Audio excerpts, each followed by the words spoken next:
একটি ছোট শহরে রূপা নামে একটি তরুণী মেয়ে থাকত। রূপা ছিল খুব প্রতিভাবান, কিন্তু সে নিজের প্রতিভা নিয়ে কখনোই আত্মবিশ্বাসী ছিল না। সে সবসময় ভেবেছিল তার শিল্পকলা হয়তো খুব একটা ভালো নয়। একদিন শহরে একটি শিল্প প্রতিযোগিতা অনুষ্ঠিত হতে চলেছিল, তো রূপা এটা নিয়ে বেশ চিন্তিত ছিল। তখনই তার বান্ধবী মায়া বলে উঠল, রূপা, তুমি তোমার আঁকা ছবি জমা দাও। আমার মনে হচ্ছে তুমি খুবই ভালো শিল্পী। না মায়া, আমি তো খুবই সাধারণ। তুমি যদি চেষ্টা না করো তবে কিভাবে জানবে? বরং তুমি যদি অংশ নাও তাহলে অন্তত চেষ্টা তো করেছো, এটা তো বলতে পারবে।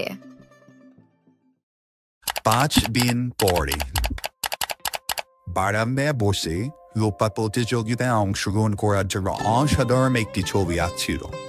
মায়ার কথাগুলা শুনে আমি কিছুটা সাহস পেয়েছি। প্রতিযোগিতায় অংশগ্রহণ করে দেখি না কি হয়। অবশেষে প্রতিযোগিতার দিন এসে গেল।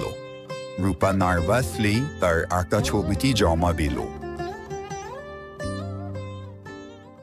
দেখো রূপা, আমার বিশ্বাস তুমি প্রথম পুরস্কারটি পাবে।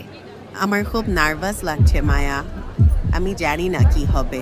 কিছুক্ষণ পর ফলাফল ঘোষণার জন্য বিচারক স্টেজে উপস্থিত হলো। তাহলে আমরা এখন দেরি না করে প্রথম পুরস্কার কে পেয়েছে তা জেনে নিই। প্রথম পুরস্কার পেয়েছেন মিস রূপা।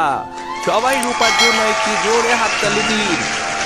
আত্মবিশ্বাস ও চেষ্টা দিয়েই যে তুমি সাফল্য পেতে পারো, এখন বিশ্বাস হয়েছে রূপা। এখন আমি জানি মায়া, যদি আমি আমার উপর বিশ্বাস আছি তাহলে কিছুই অসম্ভব নয়। অনেক ধন্যবাদ মায়া তোমাকে, এখন আমার আত্মবিশ্বাস অনেকটা বেড়ে গিয়েছে।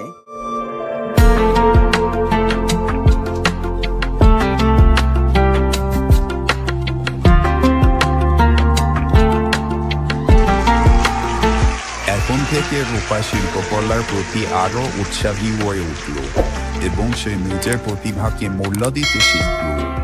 এই গল্পটি আমাদের শেখায় যে আত্মবিশ্বাস ও চেষ্টা পূর্ণেই সাফল্য সম্ভব।